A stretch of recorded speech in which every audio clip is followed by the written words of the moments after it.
Hi everyone, welcome to another lecture. Last time we continued the sixth PowerPoint by talking about the invention of the cotton gin and how that led to an increase in slavery because it led to a cotton boom, which more plantations were making a lot of money off of cotton, so slavery increased. We also talked about the Missouri Compromise, where they had a big discussion on whether Maine and Missouri should be free or slave. And of course, Maine was free, Missouri ended up slave state, and they had the 3630 parallel, which sort of drew a line in the sand, so to speak, right, in America, where the South was now recognized as slave and the North was recognized as free. We also talked about the Black church and how these churches were mainly established by free Black people, how they wanted to have their own churches to do their own thing, to house their community members, to get away from the prejudice of white society, and to worship how they wanted to.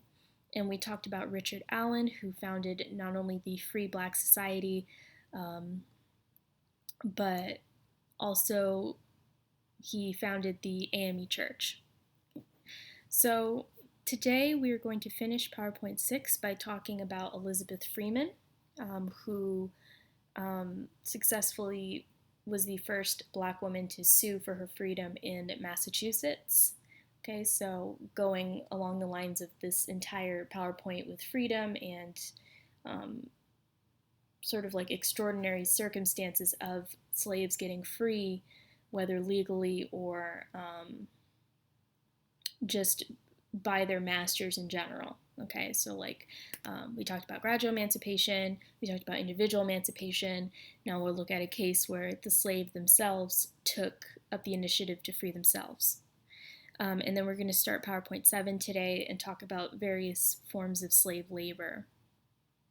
So in a house like this, Elizabeth Freeman was enslaved. So let's talk about her. This is what she looked like. So less than 1 year after the adoption of the Massachusetts state constitution, a brave enslaved woman challenged the document's proposed principles. Motivated by the promise of liberty, Elizabeth Freeman, born as Mum Bet, became the first African American woman to successfully file a lawsuit for freedom in the state of Massachusetts. This case marked the beginning of a group of freedom suits that would ultimately lead the Massachusetts Supreme Judicial Court to outlaw slavery in their state. Mum Bet was born in Claverack, Columbia County, New York, as a slave. Although her exact birth date is unknown, it is believed she was born around the year 1744. She grew up on the plantation of Peter Hogboom with her younger sister Lizzie. When Hogboom's daughter married Colonel John Ashley, he gave Bet and her sister to the new couple. During her time at the Ashleys, Bet gave birth to a daughter, but the identity of the father is unknown. Although she could not read or write, Bet was clever and strategic. It is reported that Mrs. Ashley was cruel to her slaves. One day she attempted to strike Bet's sister with a heated kitchen shovel. Bet protected her sister by blocking Mrs. Ashley's strike, but received a serious wound on her arm that never healed. Instead of covering her arm, she left her wound visible as evidence of her mistreatment. Bet was determined to gain her freedom. Her master, Colonel Ashley, was a wealthy citizen of Sheffield, Massachusetts. He served as a judge of the Berkshire Court of Common Pleas, which is one of the Massachusetts courts when the British still owned it. In January of 1773, he moderated the local committee that wrote the Sheffield Declaration. This declaration was approved on January 12, 1773. It stated that mankind in a state of nature are equal, free, and independent of each other, and have a right to the undisturbed enjoyment of their lives, their liberty, and property. This same language was used in the Declaration of Independence and the Massachusetts Constitution in 1780. Evidence suggests that Bet overheard these ideas when Colonel Ashley held events in his home. Seeking freedom, Bet turned to Theodore Sedgwick, a prominent attorney who helped draft the Sheffield Declaration with Colonel Ashley. So she turned to Colonel Ashley's legal friend and said, "Hey, I want to sue for my freedom since you guys are writing documents like this." Bet, along with an enslaved man named Brom, began the process of fighting for their freedom. Sedgwick decided to use the case as a test case to determine if slavery was constitutional under the new Massachusetts law. So sometimes you can write a law like this and you'll have someone challenge the law, whether you agree with the law or not, right? Later on, there would be a man who would sit on the wrong train car, right, segregated train car, named Homer Plessy, and to challenge the segregation of trains. And this would be Plessy versus Ferguson, a famous case that led to Jim Crow being instituted throughout the U.S. Jim Crow is, of course, years and years and years of racial segregation. You guys are probably familiar with people drinking from different water fountains, right? That's part of Jim Crow. Or being in the back of the bus. Okay, stuff like that. So test cases are important when you want to challenge or verify a new law. In May of 1781, Sedgwick and his team filed a document called a writ of replevin. I don't know why I couldn't say that. Writ's like shortened for right, so it's like basically a document, with the Berkshire Court of Common Pleas. This document ordered Colonel Ashley to release Bet and Brom. The court stated that Bet and Brom were not Colonel Ashley's legitimate property. However, he refused to release them from his possession. Okay, so even though the dude helped write this document that said that slavery was wrong and everybody should be free, he didn't want to free his own slaves. Sort of like the stuff we talked about with George Washington and Thomas Jefferson. Here's the statue of Mum Bet, aka Elizabeth Freeman. On August 1781, the case went to the County Court of Common Pleas of Great Barrington in the case known as Brom and Bet v. Ashley. Okay. For our purposes, I put Bet v. Ashley, but it's Brom and Bet v. Ashley, okay, just to focus on our topic. During the case, Sedgwick argued that the Massachusetts Constitution outlawed slavery. The jury agreed and decided that Bet and Brom were not Colonel Ashley's property.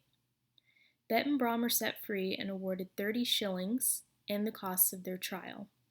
Colonel Ashley filed an appeal to the Supreme Judicial Court, a higher court than the one they were at, but dropped his case a few months later. His decision was likely informed by trials that declared slavery incompatible with the new Massachusetts Constitution. Now, once she gained her freedom, Mum Bet changed her name to Elizabeth Freeman. Colonel Ashley asked her several times to return to his home as a paid servant, but she declined. She's like, hell no. She became a paid domestic worker in Sedgwick's house instead, so she actually worked with the family of her attorney, worked for them for the rest of her life. She also worked as a healer, midwife, and nurse. A midwife, for those of you who don't know, is basically someone who doesn't have formal medical training, but is trained on how to deliver babies. Okay, many women still use midwives today. After 20 years, she was able to buy her own house where she lived with her children. She died on December 28, 1829, and was buried in the Sedgwick family plot. She is believed to have been 85 years old and is the only non-Sedgwick buried in their plot. Okay, so that's pretty important because normally black people were segregated even in death. So you had your own section of the cemetery or your own cemetery where they buried black people. So being included in someone you worked for's family plot, especially a white person, was unheard of in a lot of ways. That shows you how important she was. So if you take a look at video A, you'll see more information on Elizabeth Freeman. And she's an important topic because, again, we've been talking about manumission, we've been talking about freedom, right? Largely in the majority of the United States, they couldn't do this after the American Revolution, right? You couldn't even speak up in court. We've kind of mentioned that before, so these cases are interesting. And we'll talk about a case when we get closer to the Civil War where a man tried to sue for his freedom, and that made a huge impact on how Black people were treated in the law. So that's the end of PowerPoint 6. Okay. So let's move on to PowerPoint 7. Cotton, slavery, and the Old South. So what we're going to focus on today is, again, slave labor. There were three main types of slave labor, okay, house, field, and skilled. Okay, you're probably familiar with house and field because people normally talk about those a lot, but I'd like to introduce you to skilled slavery as well. Now, this video is very important. Video B is a speech by Malcolm X, as you can see here. For those of you unfamiliar, Malcolm X was a Nation of Islam leader. The Nation of Islam was a non-recognized Muslim sect in the U.S. Where they believed that white people were created by an evil scientist, that basically they didn't like white people. They believed in Black nationalism, but they didn't like white people, right? Actually, my great-grandmother was Nation of Islam, just to show you the irony in that, but, you know, she liked me. So Malcolm X makes a speech in this video, again, video B, comparing house slaves and field slaves, and the reason he does that is because he believes that these identities have carried to the modern age, right? As you can see from the video, he says the field slaves are the majority, they get the short end of the stick, they get the leftovers, but if there's enough of them, they can create a rebellion. Whereas he says the house slaves are the ones who love the master, they're willing to conform, they pride themselves in being different from everybody else, right? But we're here to paint a more historical depiction of that. That was Malcolm X's opinion and what he felt he just observed in the community. So please check that out. He also says the N-word a lot, just to let you guys know. So first we're going to talk about field slaves. Field slaves, of course, are the most popular because the majority of slaves were field slaves. Okay. So here you can see them working. This is a little bit closer to the Civil War.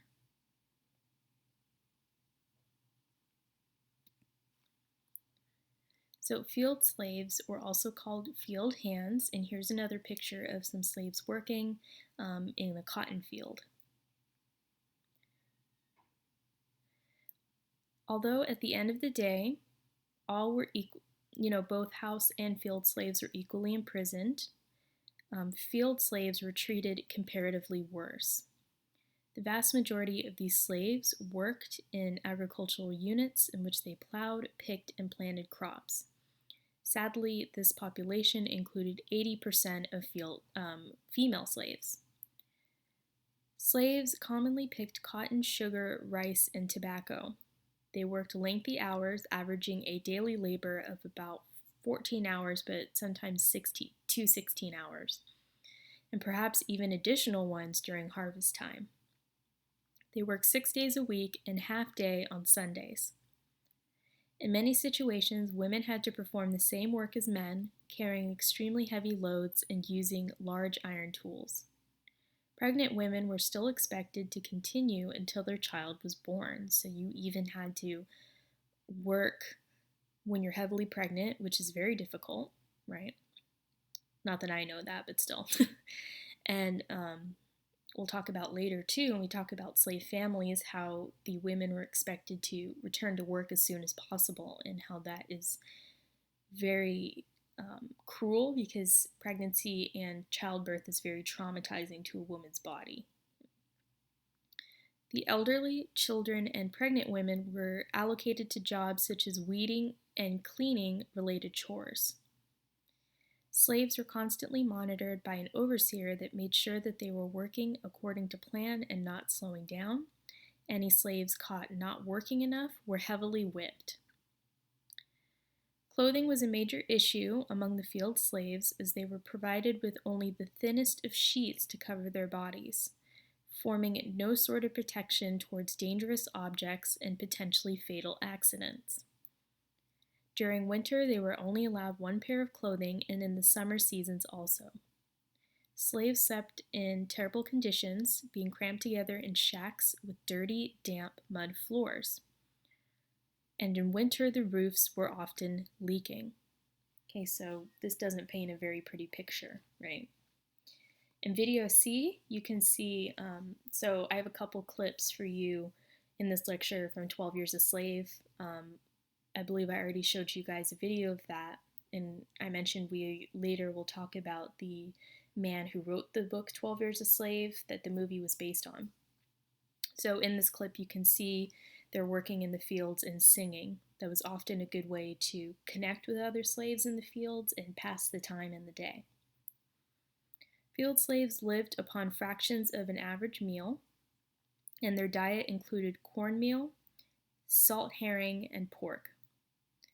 They had 2 meals a day, morning breakfast, and dinner much later on at night.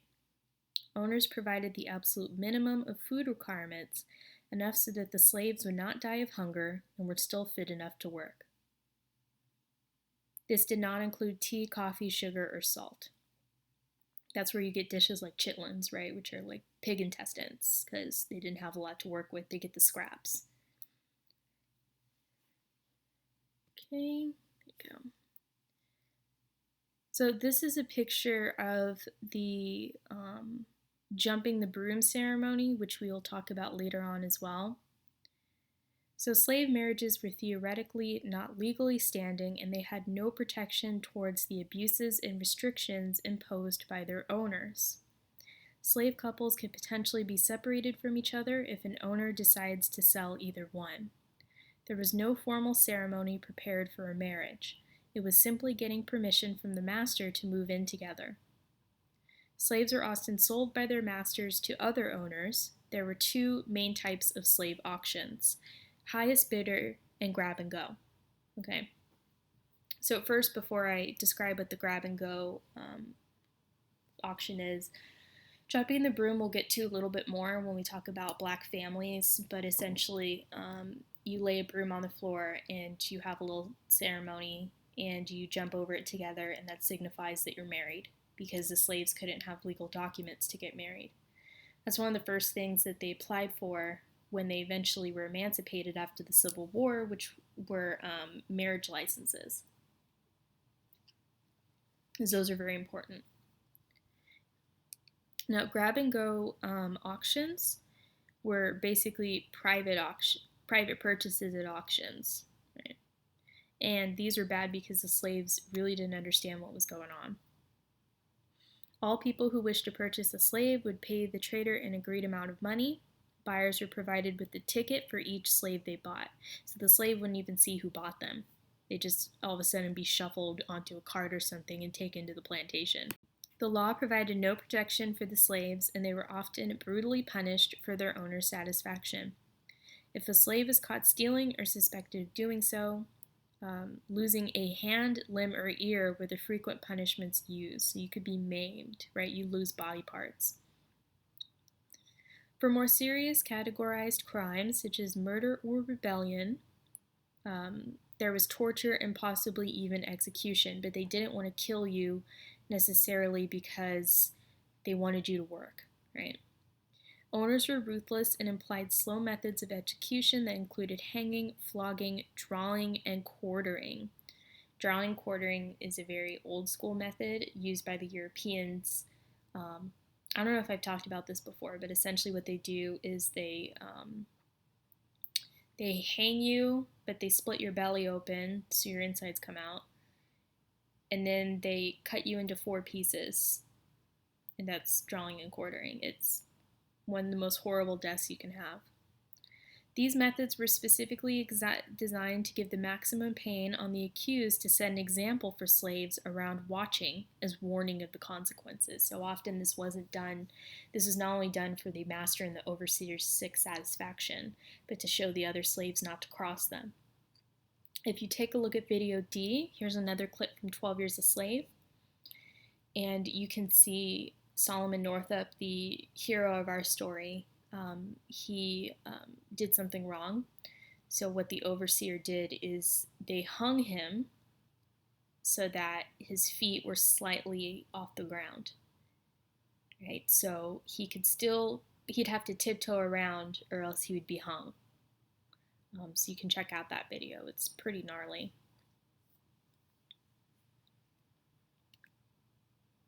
And here's an example of some more slaves.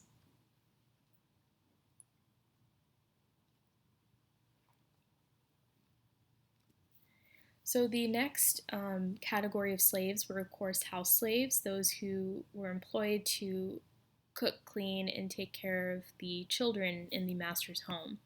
Also, the male slaves who worked as valets and butlers and assistants and all that sort of thing. So, as you can see, here is a black female slave who is working as a cook.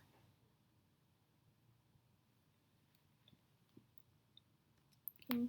And here's a picture of some house slaves with the master's children.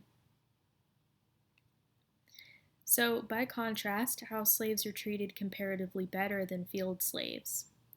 By the 19th century, house slaves accounted for 20% of the slave population, and with the highest proportions in towns and cities. So, in places like New York, right, big cities, they don't have plantations there. There's no room for them. So, all the slaves there are in the home. Okay, that's automatic. They served as nurses, cooks, and butlers, all of whom were in great numbers in the big mansions of large plantations as well. The most special, however, were the mammies, a southern term for the black nurse of a white child who would breastfeed if necessary. Mammy, ranking in the category of white stereotypes, became enshrined in the hearts of whites following the Civil War, and they believed that mammies were loyal, capable, and forthright, so it means they were direct. If the slave owner was widowed, a mammy might also provide emotional and physical comfort.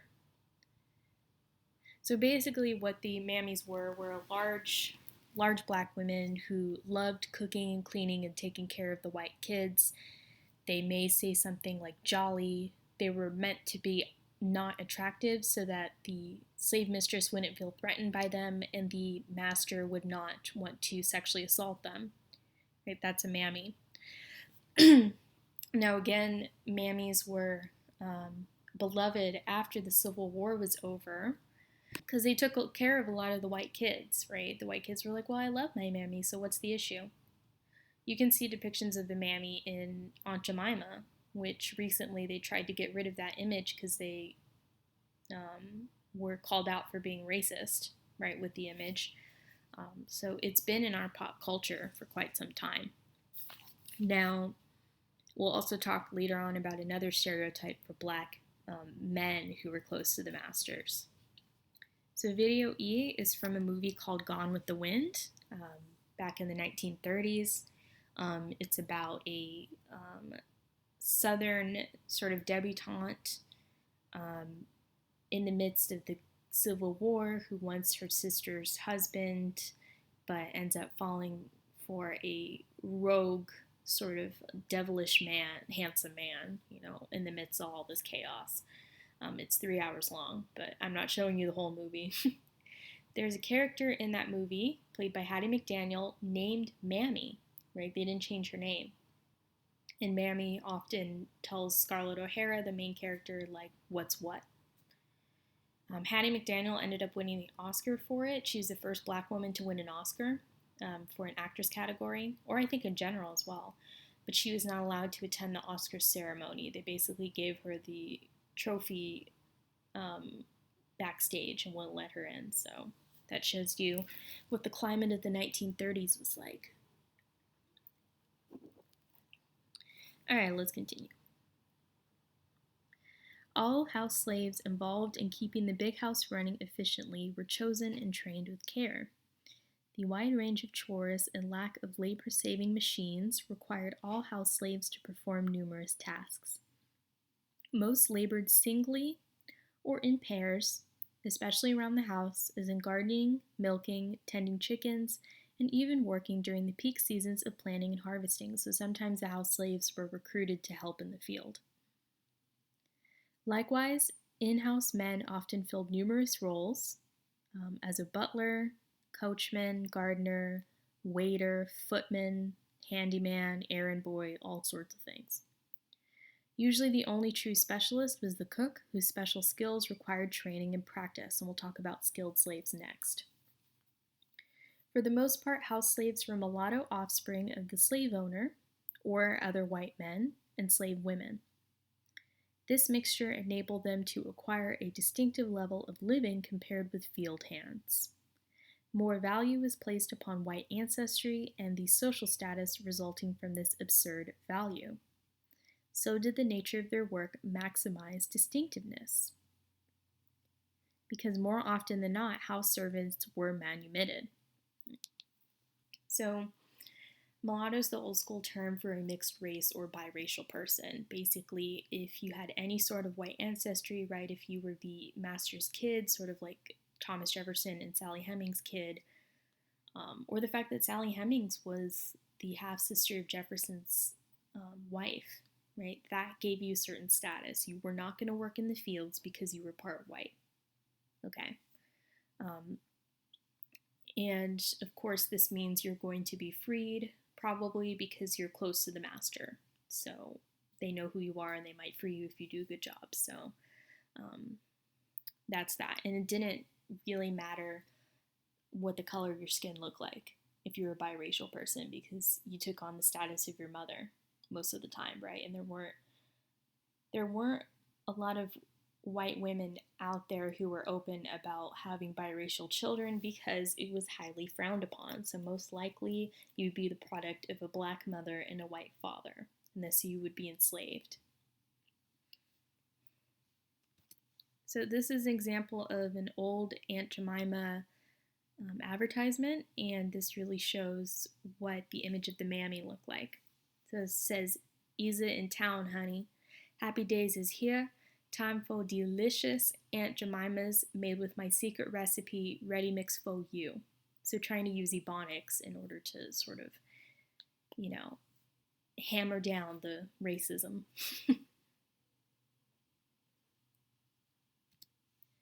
Here is a black female slave with the white child that she's in charge of.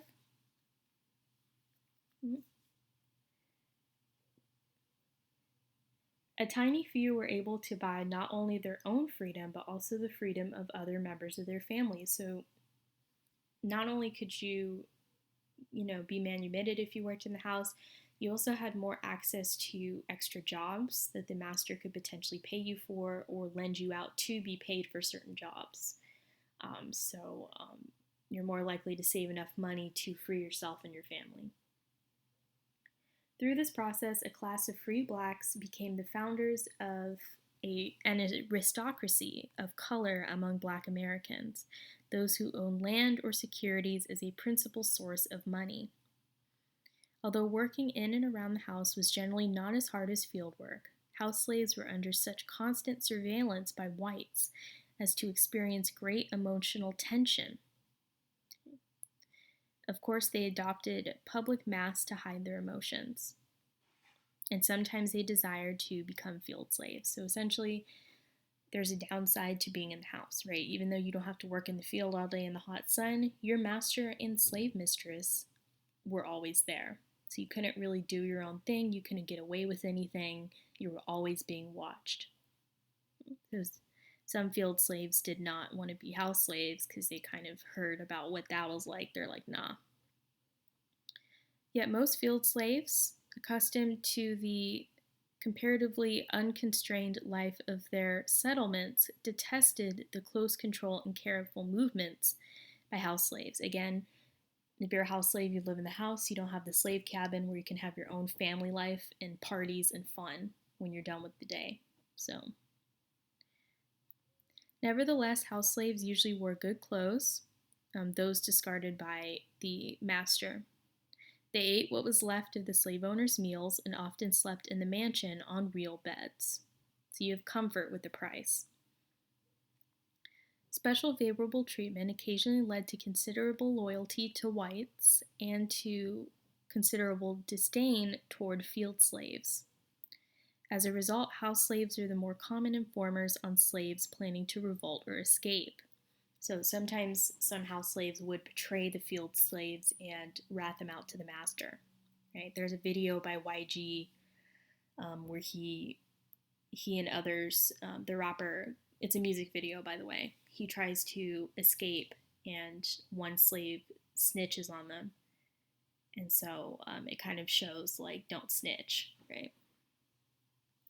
However, others would secretly supply information about the outside world, food, and blankets to field slaves. So not every house slave hated field slaves. A lot of them helped field slaves.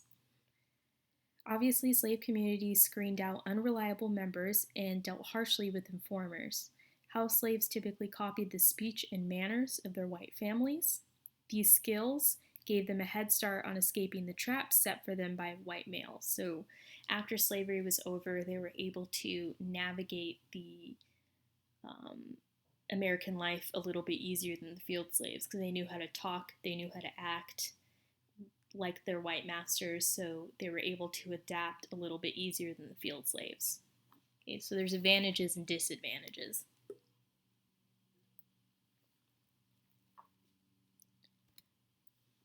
Now, this is a picture of a woman that kind of looks like Bella Hadid to me from afar. And this woman is Brazilian, just to show you another country that sort of had this. And here are her two male slaves that act as her like valets. They're pulling her sort of carriage thing around. You know, Brazil had a huge slave population. That's why there's a lot of mixed race people in Brazil.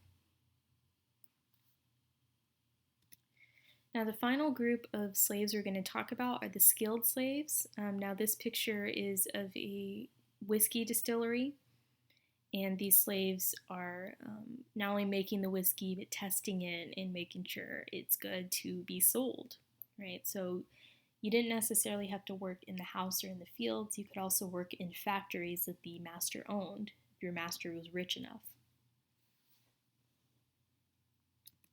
All right. And here's a slave with a loom, right? A loom is to make fabric and all that stuff, right? You may know it from like a spindle. That's what it's also called. You may know that from like Rumpelstiltskin or Sleeping Beauty. So some slaves were trained in extra skills to the benefit of their masters. In 18th century North America, planters in the Chesapeake expected to have a large number of skilled slaves as well as common laborers. So one man named William Byrd II said in 1727, "I have my flocks and my herds, my bondmen and bondwomen, and every sort of trade amongst my own servants." So sort of bragging that he had various skilled slaves. Planters expected enslaved people to perform a wide range of jobs that included carpenter, cook, boatman, cooper, seamstress, and blacksmith, to mention only a few functions required around the plantations. When the country in the 18th century, right, was not as developed as it was later on, plantations had to have artisans to produce locally what might have been easy to get elsewhere at a later period. So the plantations were quite far from the main town, right? So they weren't going to go travel miles in carriages every day to go buy what they needed. Training your slaves how to forge your weapons, how to build their own cabins, how to cook the food you like, things like that, only benefited the master, right? And having this system, right, having all these things in one place sort of made plantations into their own cities, right, where they were fully functional and the master could live however they wanted. Talented bondspeople also ensured the planters' personal comfort, as in the case of expert and sensitive body servants.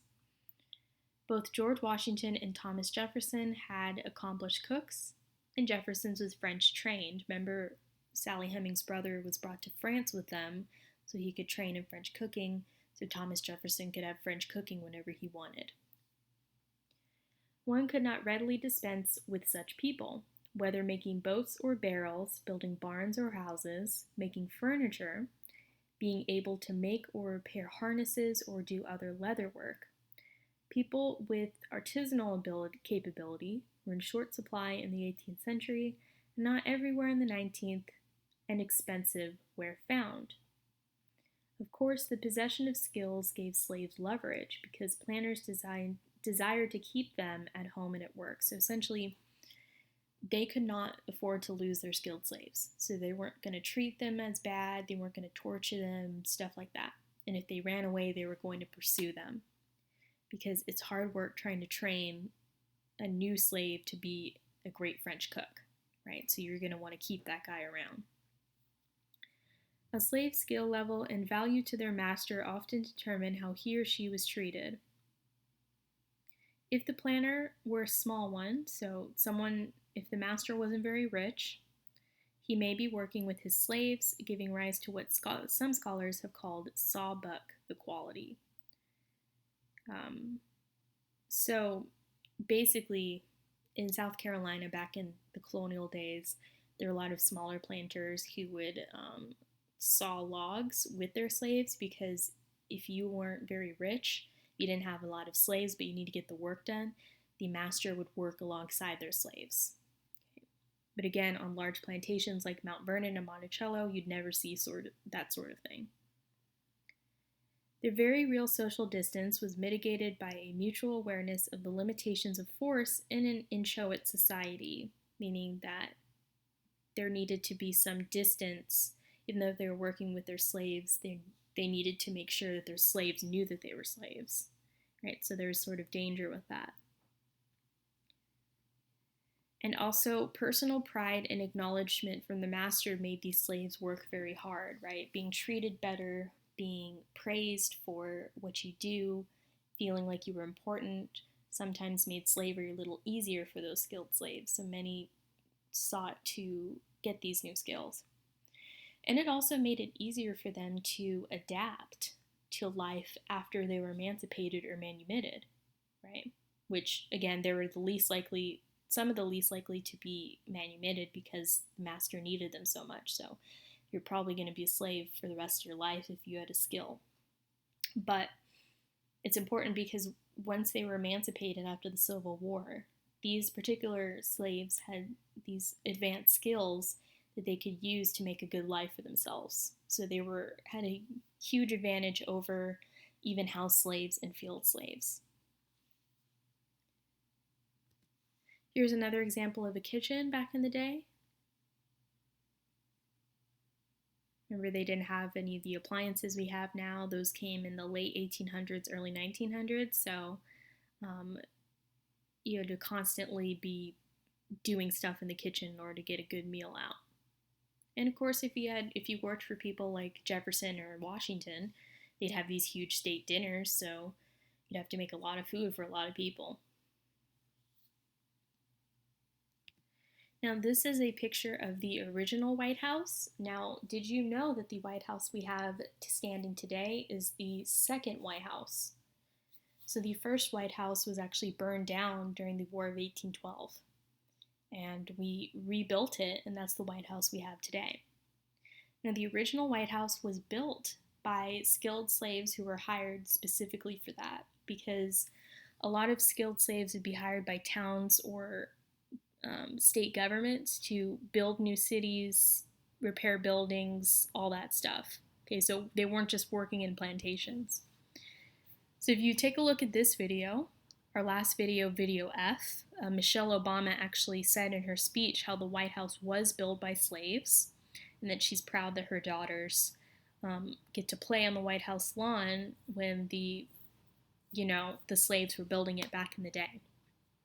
She got a lot of crap for this because people are like, the White House wasn't built by slaves. What is she talking about? No, it was. Like, she's correct, Anyways, so this is the end of this lecture. Next time we are going to continue with our 7th PowerPoint. I think we're going to finish it actually, yeah. And we're going to discuss family life.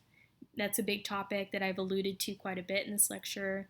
We're going to talk about 2 slave rebellions that failed, and we're also going to talk about life in the city as well.